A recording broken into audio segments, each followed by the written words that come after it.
നമ്മൾ ഡീറ്റെയിൽഡ് ആയിട്ട് ചെക്ക് ചെയ്യുന്നത് കോൺസ്റ്റിറ്റ്യൂഷൻ ഓഫ് ഇന്ത്യയുടെ 3rd മോഡ്യൂളിന്റെ 3rd പാർട്ടാണ്. അതിനകത്ത് ബേസിക്കലി വരുന്നത് union judiciary, supreme court, jurisdiction, അതിനോടൊപ്പം ജൂറിസ്ഡിക്ഷനകത്ത് വരുന്ന അപ്പീൽ ബൈ സ്പെഷ്യൽ ലീവും. സോ നമ്മൾ സ്റ്റാർട്ട് ചെയ്യുന്നത് സുപ്രീം കോർട്ട് ഓഫ് ഇന്ത്യയിൽ നിന്നാണ്. സുപ്രീം കോർട്ട് നമുക്ക് അറിയാം ഇന്ത്യയിലെ ഹയസ്റ്റ് ആയിട്ടുള്ള ജുഡീഷ്യൽ അതോറിറ്റിയാണ്. അങ്ങനെയുള്ള ഹയസ്റ്റ് ജുഡീഷ്യൽ അതോറിറ്റി ആയിട്ടുള്ള സുപ്രീം കോർട്ടിനകത്ത് ഒരു ചീഫ് ജസ്റ്റിസും അതിനോടൊപ്പം സെവറൽ ജഡ്ജസും ആണ് വരുന്നത്. സെവറൽ അതർ ജഡ്ജസിന്റെ നമ്പേഴ്സ് പാർലമെന്റ് ഡിസൈഡ് ചെയ്യുന്നതനുസരിച്ചാണ്. ഒറിജിനലി കോൺസ്റ്റിറ്റ്യൂഷൻ അനുസരിച്ച് 7 ജഡ്ജസ് ആയിരുന്നു ഉണ്ടായിരുന്നത്. ബട്ട് അത് പല തവണയായിട്ട് ഇൻക്രീസ് ചെയ്തുകൊണ്ടിരിക്കുകയാണ്. സെവറൽ അതർ ജഡ്ജസിന്റെ നമ്പർ ഇൻക്രീസ് ചെയ്യുന്നത് നിലവിൽ അവരുടെ വർക്ക് ലോഡ് വളരെ കൂടുതലായതുകൊണ്ടും സിമിലർലി നിലവിലുള്ള കേസസ് തന്നെ പെൻഡ് ചെയ്യുന്നതുകൊണ്ടുമാണ്. നിലവിൽ സുപ്രീം കോർട്ട് ജഡ്ജസ് 33 ആണ്. അത് ഫർദർ ആയിട്ട് വീണ്ടും വരുന്ന കാലങ്ങളിൽ മോഡിഫൈ ചെയ്ത് പോകും.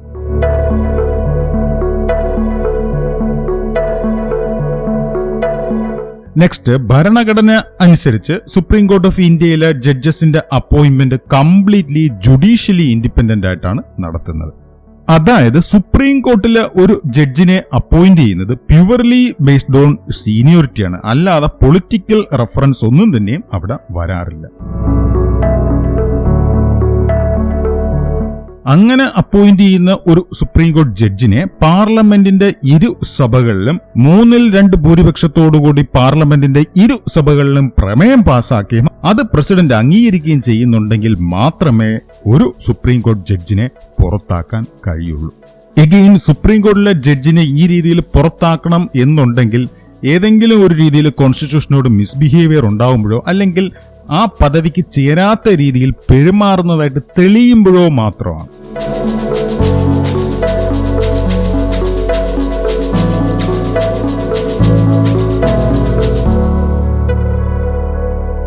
അതിനോടൊപ്പം ഒരു സുപ്രീം കോടതി ജഡ്ജിനും ഒരു കോടതിയുടെ മുമ്പിലോ അല്ലെങ്കിൽ മറ്റേതെങ്കിലും ഒരു അതോറിറ്റിയുടെ മുമ്പിലോ പ്രാക്ടീസ് ചെയ്യാനോ അല്ലെങ്കിൽ വാദിക്കാനോ കഴിയില്ല.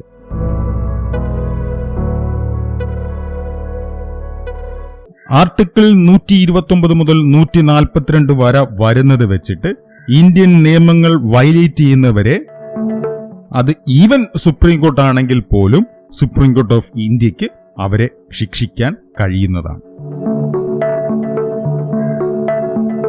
അടുത്തതായിട്ട് ഒരു സുപ്രീം കോർട്ട് ചീഫ് ജസ്റ്റിസിനെയും സിമിലർലി ബാലൻസ് വരുന്ന മറ്റ് ജഡ്ജസിനെയും എങ്ങനെയാണ് സെലക്ട് ചെയ്യുന്നത് അല്ലെങ്കിൽ എങ്ങനെയാണ് അപ്പോയിന്റ് ചെയ്യുന്നത് നോക്കാം. First of all, supreme court chief ജഡ്ജസിനെ അപ്പോയിന്റ് ചെയ്യുന്നത് പ്രസിഡന്റാണ്. പ്രസിഡന്റിന് വേണമെന്ന് വെച്ചാൽ സുപ്രീം കോർട്ടിലെ മറ്റ് ജഡ്ജസും അതിനോടൊപ്പം ഹൈക്കോർട്ടിലെ ജഡ്ജസുമായിട്ട് ഡിസ്കസ് ചെയ്തിട്ടാണ് സീനിയർ ആയിട്ടുള്ള വ്യക്തിയെ സുപ്രീം കോർട്ട് ജഡ്ജായിട്ട് നിയമിക്കുന്നത്. അങ്ങനെ സുപ്രീം കോർട്ട് ജഡ്ജായിട്ട് നിയമിച്ചു കഴിഞ്ഞാൽ ബാലൻസ് ഉള്ള ജഡ്ജസിനെ അപ്പോയിന്റ്മെന്റ് ചെയ്യുന്നതിന് മുമ്പ് ചീഫ് ജസ്റ്റിസുമായിട്ട് കൺസൾട്ട് ചെയ്യേണ്ടതായിട്ട് വരും. അതിനോടൊപ്പം സുപ്രീം കോർട്ടിലെ ജഡ്ജ് ആകണം എന്നുണ്ടെങ്കിൽ ഈ പറയുന്ന കണ്ടീഷൻ സാറ്റിസ്ഫൈ ചെയ്യണം. ഫസ്റ്റ് ഓഫ് ഓൾ, അദ്ദേഹം ഇന്ത്യൻ സിറ്റിസൺ ആകണം. രണ്ടാമത്തത്, അദ്ദേഹം ഏതെങ്കിലും ഒരു ഹൈക്കോർട്ടിന്റെ എങ്കിലും ജഡ്ജായിട്ട് 5 വർഷം എങ്കിലും ഇരിക്കണം. അല്ലെങ്കിൽ 10 വർഷമായിട്ട് ഹൈക്കോടതിയുടെ ഒരു ജഡ്ജായിട്ട് പ്രാക്ടീസ് ചെയ്യുന്ന ആളായിരിക്കണം. ഇനി അതും അല്ലെങ്കിൽ പ്രസിഡന്റിന് വളരെ സ്ട്രോങ് ആയിട്ടുള്ളൊരു ഒപ്പീനിയൻ ഉണ്ടായിരിക്കും, അദ്ദേഹം വളരെ വലിയൊരു നിയമ വിദഗ്ധനാണെന്ന്. അടുത്തതായിട്ട് സുപ്രീം കോടതി ജഡ്ജസിന്റെ പേ ആൻഡ് പാക്കേജസ് ആണ് നമ്മൾ ചെക്ക് ചെയ്യുന്നത്. സുപ്രീം കോർട്ടിലെ ഒരു ജഡ്ജിന്റെ സാലറി ഫിക്സ് ചെയ്യുന്നത് പാർലമെന്റ് ആണ്. അതായത് ഈ നിയമം മുഖേനയാണ് ആ സാലറി ഫിക്സ് ചെയ്യുന്നത്. അതിനോടൊപ്പം പാർലമെന്റ് സമയം ഫിക്സ് ചെയ്യുന്ന പ്രിവിലേജസ്, അലവൻസ്, പെൻഷൻ അതെല്ലാം തന്നെ സുപ്രീം കോടതി ജഡ്ജസിന് കിട്ടുന്നതാണ്.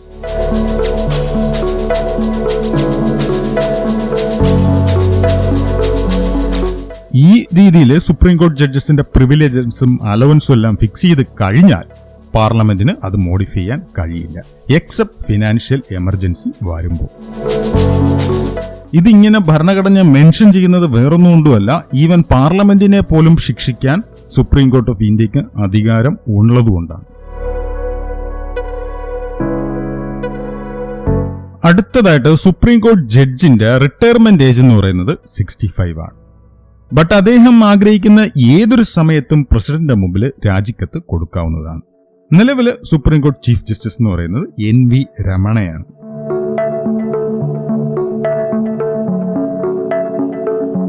അതിനോടൊപ്പം നമ്മൾ പ്രസിഡന്റ് ഏലാൻ കേസിൽ കണ്ടതാണ്, ഒരു ജഡ്ജ് സുപ്രീം കോടതി ജഡ്ജായിട്ട് അപ്പോയിന്റ്മെന്റ് ചെയ്യുമ്പം അദ്ദേഹം പ്രസിഡന്റിന്റെ മുമ്പിൽ ഒരു ഓത്തെടുക്കണം, അല്ലെങ്കിൽ പ്രസിഡന്റ് നിയമിക്കുന്ന ഒരാളുടെ മുമ്പിൽ ഓത്തെടുക്കണം. അടുത്തതായിട്ട് സുപ്രീം കോടതി ചീഫ് ജസ്റ്റിസിന്റെ ഓഫീസ് എന്തെങ്കിലും കാരണത്താൽ വേക്കന്റ് ആവുന്നുണ്ടെങ്കിൽ അതർ ജഡ്ജസിലെ ഒരാളെ പ്രസിഡന്റ് താൽക്കാലികമായിട്ട് ചീഫ് ജസ്റ്റിസിന്റെ സ്ഥാനം വഹിക്കാൻ ആവശ്യപ്പെടും. നെക്സ്റ്റ്, സുപ്രീം കോർട്ടിൽ കോറം തികയത്തക്ക രീതിയിൽ ജഡ്ജസുകളുടെ അഭാവം ഉണ്ടെങ്കിൽ പ്രസിഡന്റിന്റെ സമ്മതത്തോടുകൂടി ചീഫ് ജസ്റ്റിസ് ഏതെങ്കിലും ഹൈക്കോടതി ജഡ്ജിന്റെ അനുമതിയോടുകൂടി ഹൈക്കോർട്ടിലെ ഏതെങ്കിലും ഒരു ജഡ്ജിനെ താൽക്കാലികമായിട്ട് അല്ലെങ്കിൽ ആ കാലയളവ് വരെ സുപ്രീം കോടതിയിലെ ജഡ്ജായിട്ട് നിയമിക്കും. കോറം നമുക്കറിയാം, മിനിമം നമ്പർ ഓഫ് സുപ്രീം കോടതി ജഡ്ജസ് എങ്കിലും ഉണ്ടെങ്കിൽ മാത്രമേ അവരുടെ പ്രൊസീഡിങ്സ് നടത്താൻ പറ്റുള്ളൂ എന്ന് ഡിനോട്ട് ചെയ്യുന്ന ടേമാണ് കോറം. ഇത് നമ്മൾ ഡീറ്റെയിൽഡ് ആയിട്ട് ഇതിനു മുമ്പിലുള്ള പാർലമെന്റ് ട്യൂട്ടോറിയൽ സെഷനിൽ കണ്ടതുമാണ്. എഗെയിൻ ഇപ്പം നമ്മൾ കണ്ട ഈ ഒരു സാഹചര്യത്തിൽ മാത്രമല്ല ചീഫ് ജസ്റ്റിസ് മറ്റൊരു ജഡ്ജിനെ സുപ്രീം കോടതിയിലെ ജഡ്ജായിട്ട് അപ്പോയിന്റ് ചെയ്യുന്നത്. അതിനോടൊപ്പം തന്നെ സുപ്രീം കോർട്ടിൽ നിന്ന് റിട്ടയർ ചെയ്ത ഒരു ജഡ്ജിനെയോ അല്ലെങ്കിൽ ഈവൻ ഹൈക്കോർട്ടിലെ ഒരു ജഡ്ജിനെയോ സുപ്രീം കോടതിയിലെ ജഡ്ജായിട്ട് താൽക്കാലികമായിട്ട് നിയമിക്കാം. എഗെയിൻ ഓർക്ക് ഹൈക്കോടതിയിലെ ജഡ്ജിനെ അപ്പോയിന്റ് ചെയ്യുന്നുണ്ടെങ്കിൽ അദ്ദേഹം മിനിമം ക്വാളിഫൈഡ് ആയിരിക്കണം സുപ്രീം കോടതിയിലെ ജഡ്ജാകാൻ. അങ്ങനെ റിട്ടയർ ചെയ്ത് വരുന്ന ഒരാളെ നിയമിക്കുന്നുണ്ടെങ്കിൽ പ്രസിഡന്റ് നിശ്ചയിക്കുന്ന അലവൻസ് ആണ് അദ്ദേഹത്തിന് കിട്ടുന്നത്. അതിനോടൊപ്പം നിയമപരമായിട്ട് അയാൾക്ക് ഒരു റെഗുലർ സുപ്രീം കോടതി ജഡ്ജിനുള്ള പവേഴ്സ് എന്തൊക്കെയാണോ അതെല്ലാം തന്നെയും കൊണ്ടുതാണ്. അടുത്തതായിട്ട് നമ്മൾ ഈ ട്യൂട്ടോറിയലിന്റെ വളരെ ഇമ്പോർട്ടന്റ് ആയിട്ടുള്ള ടോപ്പിക്കിലേക്കാണ് പോകുന്നത്. അതാണ് ജൂറിസ്ഡിക്ഷൻ. ജൂറിസ്ഡിക്ഷൻ എന്ന് പറയുന്നത് ഇവിടെ ഒഫീഷ്യലി സുപ്രീം കോടതി എങ്ങനെയാണ് നിയമം ഇംപ്ലിമെന്റ് ചെയ്യുന്നു എന്നുള്ളതാണ്. എഗെയിൻ ഇവിടെ ജൂറിസ്ഡിക്ഷൻ 4 ക്ലാസിഫൈ ചെയ്യുന്നത്. First one original jurisdiction, second one appellative jurisdiction, third one advisory jurisdiction and last one writ jurisdiction. ഇതില് 4ാമത്തത് റിട്ട് ജൂറിസ്ഡിക്ഷൻ പലയിടങ്ങളിലും ജൂറിസ്ഡിക്ഷന്റെ വിഭാഗമായിട്ട് കാണിക്കാറില്ലെങ്കിലും ഞാൻ ഇതിനകത്ത് റിട്ട് ജൂറിസ്ഡിക്ഷനും കൂടെ കാണിക്കുന്നുണ്ട്. സോ ഇതില് ഫസ്റ്റ് വൺ ഒറിജിനൽ ജൂറിസ്ഡിക്ഷനിലേക്ക് പോവാം. ഒറിജിനൽ ജൂറിസ്ഡിക്ഷൻ എക്സ്പ്ലെയിൻ ചെയ്യാൻ വേണ്ടി നമ്മൾ പലപ്പോഴും മൂവീസിലൊക്കെ കണ്ടിട്ടുണ്ട്, ഞാൻ സുപ്രീം കോർട്ട് വരെയാണെങ്കിലും ഈ കേസ് കൊണ്ടുപോകും എന്നുള്ളതൊക്കെ. അപ്പം ഒബ്വിയസ്ലി ഒരു ക്വസ്റ്റ്യൻ ഉണ്ടാവാം, നമുക്ക് ആദ്യ കേസ് സുപ്രീം കോർട്ടിൽ കൊണ്ടുപോകൂടെ എന്നുള്ളതാണ്. അപ്പം ആദ്യമേ തന്നെ ഒരു കേസ് സുപ്രീം കോർട്ടിന്റെ പരിധിയിൽ വരുന്നുണ്ടെങ്കിൽ അങ്ങനെ വരുന്ന കേസുകളാണ് ഒറിജിനൽ ജൂറിസ്ഡിക്ഷൻ. സാധാരണഗതിയിൽ സുപ്രീം കോർട്ട് അങ്ങനെ ഒരു കേസ് കേൾക്കുന്നുണ്ടെങ്കിൽ ഈ പറയുന്ന കേസുകൾ മാത്രമാണ് കേൾക്കുന്നത്. ഫസ്റ്റ് വൺ എന്ന് പറയുന്നത് ഇന്ത്യൻ ഗവൺമെന്റും ഏതെങ്കിലും ഒരു സംസ്ഥാനമായിട്ട് ഒരു ഡിസ്പ്യൂട്ട് വരുമ്പോഴാണ്. രണ്ടാമത്തത് ഗവൺമെന്റ് ഓഫ് ഇന്ത്യയും ഒരു സംസ്ഥാനം അല്ലെങ്കിൽ ഒന്നിൽ കൂടുതൽ സംസ്ഥാനമായിട്ട് തർക്കം വരുമ്പോൾ, അതും അല്ലെങ്കിൽ ഒന്നിൽ കൂടുതൽ സംസ്ഥാനങ്ങളും എഗെയിൻ ഒന്നിൽ കൂടുതൽ സംസ്ഥാനങ്ങളുമായിട്ടൊരു ഡിസ്പ്യൂട്ട് വരുമ്പോൾ. എഗെയിൻ അതിന് ടിപ്പിക്കൽ എക്സാമ്പിൾ ആയിരുന്നു കാവേരി വാട്ടർ ഇഷ്യൂ. മൂന്നാമത്തെന്ന് പറയുന്നത് ഒരു സംസ്ഥാനവും അടുത്തൊരു സംസ്ഥാനവും തമ്മിൽ ഡിസ്പ്യൂട്ട് വരുമ്പോഴും. എഗെയിൻ ഇവിടെ ഡിസ്പ്യൂട്ട് എന്ന് പറയുമ്പോൾ നിയമപരമായി ചോദ്യം ചെയ്യാൻ കഴിയുന്ന ഡിസ്പ്യൂട്ട് ആകുകയും വേണം. ഇനി ഈ രീതിയിൽ തർക്കത്തോടുകൂടി സുപ്രീം കോടതി ചെല്ലുകയും അങ്ങനെ ആ തർക്കത്തിന്റെ പരിണിത ഫലമായിട്ട് സംസ്ഥാനങ്ങൾ തമ്മിൽ സം അഗ്രിമെന്റ്സ് അല്ലെങ്കിൽ ട്രീറ്റീസ് നടത്തുന്നുണ്ടെങ്കിൽ സുപ്രീം കോർട്ടിന്റെ ഫൈനലി ഇറക്കുന്ന ജൂറിസ്ഡിക്ഷനകത്ത് ഒരിക്കലും ഈ ട്രീറ്റീസിനെ കുറിച്ച് മെൻഷൻ ചെയ്യില്ല.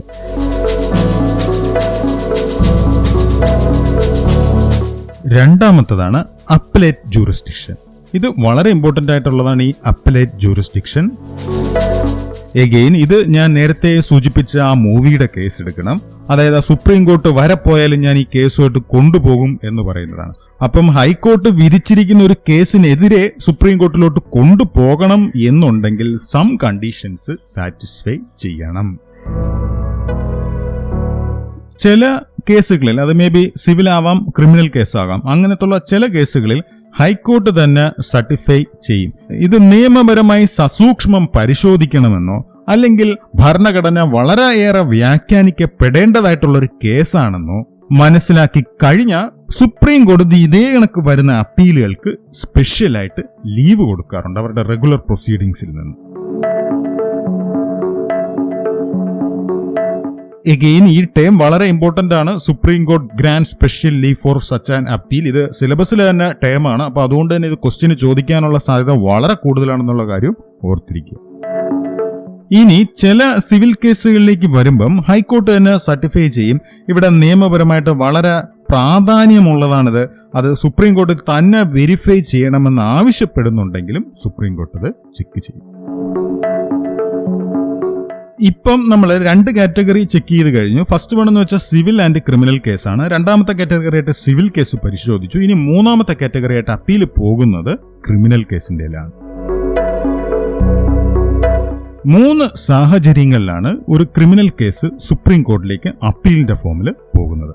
ഫസ്റ്റ് വൺ എന്ന് പറയുന്നത് ക്രിമിനൽ കുറ്റം ചാർത്തിയിരിക്കുന്ന വ്യക്തി അപ്പീലിന്റെ ഫലമായി ഹൈക്കോർട്ടിലെത്തിയപ്പം അദ്ദേഹത്തിന് വധശിക്ഷ കൊടുത്തെന്ന് കരുതുക. രണ്ടാമത്തത് കീഴ്ക്കോടതിയിൽ നിന്ന് ഹൈക്കോടതി ഒരു ക്രിമിനൽ കേസ് നേരിട്ടെടുക്കുകയും അതിന്റെ പരിണിത ഫലമായിട്ട് കുറ്റാരോപിതന് വധശിക്ഷ കൊടുക്കുകയാണെങ്കിലും. മൂന്നാമത്തത് ഹൈക്കോടതി ഏതെങ്കിലും ഒരു ക്രിമിനൽ കേസിന്റെ വിധി പ്രഖ്യാപനത്തിൽ തന്നെ ഇത് സുപ്രീം കോടതിയിലേക്ക് നിങ്ങൾക്ക് അപ്പീൽ കൊടുക്കാം എന്ന് പറയുമ്പോഴാണ് സുപ്രീം കോർട്ടിലേക്ക് ഒരു ക്രിമിനൽ കേസിന്റെ ഫലമായിട്ട് അപ്പീൽ പോകുന്നത്. സോ ഈ പറഞ്ഞ 3 കാര്യങ്ങളാണ് supreme court grand special leave on appeal എന്ന് ചോദിക്കുന്നുണ്ടെങ്കിൽ എഴുതേണ്ടത്. അങ്ങനെയാണെങ്കിൽ നമുക്ക് മൂന്നാമത്തെ ജൂറിസ്ഡിക്ഷനിലേക്ക് പോകാം. അതാണ് അഡ്വൈസറി ജൂറിസ്ഡിക്ഷൻ. അഡ്വൈസറി ജൂറിസ്ഡിക്ഷൻ നമ്മൾ നേരത്തെ പ്രസിഡന്റിന്റെ കേസിൽ ചെക്ക് ചെയ്തതാണ്. അതായത് പ്രസിഡന്റിന് നിയമപരമായി ഒരു സംശയം ഏതെങ്കിലും കാര്യത്തിൽ ഉണ്ടാകുമ്പോഴോ അല്ലെങ്കിൽ പബ്ലിക്കലി ഇമ്പോർട്ടന്റ് ആയിട്ടുള്ള കാരണത്താൽ ഒരു സംശയം ഉണ്ടാകുമ്പോൾ സുപ്രീം കോടതിന്റെ അടുത്ത് റെഫർ ചെയ്യും. അങ്ങനെ സുപ്രീം കോടതിന്റെ അടുത്ത് ഒരു റെഫറൻസ് കിട്ടുമ്പം സുപ്രീം കോടതി ഇത് കേട്ടതിന് ശേഷം ഇതിന് പ്രോപ്പറായിട്ടുള്ള ഒരു ഒപ്പീനിയൻ കൊടുക്കേണ്ടതാണെങ്കിൽ സുപ്രീം കോടതി ഒരു ഒപ്പീനിയൻ കൊടുക്കും. അതാണ് അഡ്വൈസറി ജൂറിസ്ഡിക്ഷൻ. ബട്ട് ഇങ്ങനെ ഒരു അഡ്വൈസ് കൊടുത്തിരുന്നാൽ പോലും അതൊരു നിയമപരമായിട്ടുള്ള വിധി ആകുന്നില്ല എന്നുള്ള കാര്യവും ഓർത്തിരിക്കുക. ഇനി നാലാമത്തതാണ് റിട്ട് ജൂറിസ്ഡിക്ഷൻ. റിട്ട് ജൂറിസ്ഡിക്ഷൻ എന്ന് പറയുന്നത് സുപ്രീം കോടതി ആർട്ടിക്കിൾ 32 അനുസരിച്ച് ഫണ്ടമെന്റൽ റൈറ്റ് വയലേറ്റ് ചെയ്യുന്നുണ്ടെങ്കിൽ ഇഷ്യൂ ചെയ്യുന്ന റിട്ട്സ് ആണ്.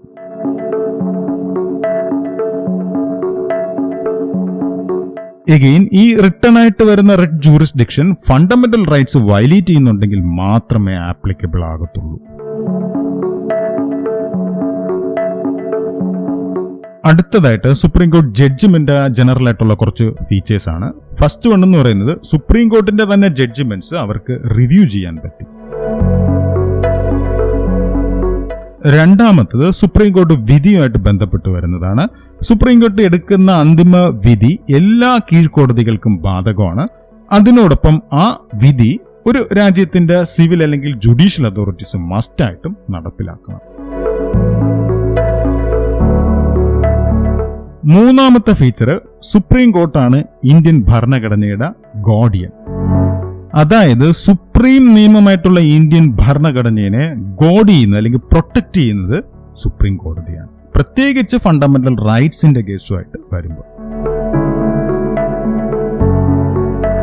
അതിനോടൊപ്പം ഫണ്ടമെന്റൽ റൈറ്റ്സ് പ്രൊട്ടക്ട് ചെയ്യാൻ വേണ്ടി സുപ്രീം കോടതി അതിന്റെ കീഴിൽ വരുന്ന ഹൈക്കോടതികൾക്ക് പ്രോപ്പർ ആയിട്ടുള്ള ഓർഡേഴ്സ് അല്ലെങ്കിൽ റിട്ട്സ് ഇഷ്യൂ ചെയ്യാറുണ്ട്. അതെല്ലാം തന്നെ നമ്മൾ ഡീറ്റെയിൽഡ് ആയിട്ട് ചെക്ക് ചെയ്തതാണ്. Prohibition, similarly mandamus, habeas corpus, quo warranto and certiorari. അടുത്തതായിട്ട് കണ്ടംപ്റ്റ് ഓഫ് കോർട്ട്. ഏതെങ്കിലും ഒരു വിധി പ്രസ്താവനയുടെ ഫലമായിട്ട് ഏതെങ്കിലും ഒരു ജഡ്ജിനെ വളരെ മോശമായ രീതിയിൽ പറയുകയോ അല്ലെങ്കിൽ ഏതെങ്കിലും ഒരു ജഡ്ജിനെ ഇൻഫ്ലുവൻസ് ചെയ്യിക്കാനോ ശ്രമിക്കുന്നുണ്ടെങ്കിൽ കോടതി ഇലക്ഷൻ നടപടികൾ സ്വീകരിക്കാൻ കഴിയുന്നതാണ്. അടുത്തതായിട്ട് കോർട്ട് ഓഫ് റെക്കോർഡ്.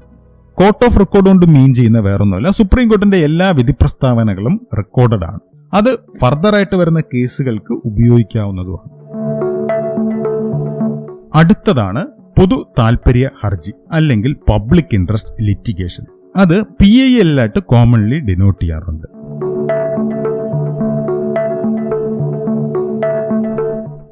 റീസെന്റ് വരെ പൊതു താൽപര്യ ഹർജികൾ ആ പർട്ടിക്കുലർ കേസുമായിട്ട് ബന്ധപ്പെട്ട് വരുന്ന വ്യക്തികളുടെ നിന്നാണ് സ്വീകരിച്ചിരുന്നത്. പക്ഷെ അതൊരു പൊതു താൽപര്യ സ്വഭാവം ഉണ്ടെങ്കിൽ അതുമായിട്ട് ഡയറക്ട്ലി ഇൻവോൾവ് ചെയ്യാതെ വരുന്ന വ്യക്തികളിൽ നിന്ന് പോലും കോടതി സ്വീകരിക്കുന്നുണ്ട്. അതിനോടൊപ്പം ഇതേ കണക്ക് വരുന്ന പൊതു താൽപര്യ ഹർജികൾ പരിഗണിക്കണമോ വേണ്ടയോ എന്നുള്ളത് ആ കോടതിയുടെ മാത്രം ഡിസ്ക്രിഷനാണ്. ഫൈനലി സുപ്രീം കോർട്ട് ഓഫ് ഇന്ത്യനെ നമ്മൾ സമ്മപ്പ് ചെയ്യുമ്പോൾ സുപ്രീം കോർട്ട് എന്ന് പറയുന്നത് വളരെ പവർഫുൾ ആയിട്ട് ഇന്ത്യൻ ഭരണഘടനയെ കാക്കുന്ന ഒരു ഇൻസ്റ്റിറ്റ്യൂഷനാണ്. എഗെയിൻ സുപ്രീം കോർട്ടുമായിട്ട് മാത്രം ബന്ധപ്പെട്ട് വരുന്നവരുടെ മാത്രമല്ല, ഭരണഘടന വിഭാവനം ചെയ്യുന്ന എല്ലാ രീതിയിലുള്ള നിയമ സംരക്ഷണവും തരുന്നത് സുപ്രീം കോർട്ടാണ്. അതിനോടൊപ്പം ഫണ്ടമെന്റൽ റൈറ്റ്സ് വയലേറ്റ് ചെയ്യുന്നുണ്ടെങ്കിൽ ഏതൊരു സിറ്റിസനും സുപ്രീം കോർട്ടിനെ ഡയറക്റ്റ് ആയിട്ട് സമീപിക്കാവുന്നതാണ്. സിമിലർലി ഒരു സംസ്ഥാനത്തിന്റെ ലെജിസ്ലേറ്റീവ് വിങ്ങും അതിനോടൊപ്പം എക്സിക്യൂട്ടീവും സ്മൂത്ത് ആയിട്ടാണ് പോകുന്നതെന്ന് ഉറപ്പുവരുത്തുന്നതും സുപ്രീം കോർട്ടാണ്. സോ കോൺസ്റ്റിറ്റ്യൂഷൻ ഓഫ് ഇന്ത്യയുടെ അടുത്ത ട്യൂട്ടോറിയലായിട്ട് നമുക്ക് വീണ്ടും കാണാം. അതുവരേക്കും താങ്ക് യു.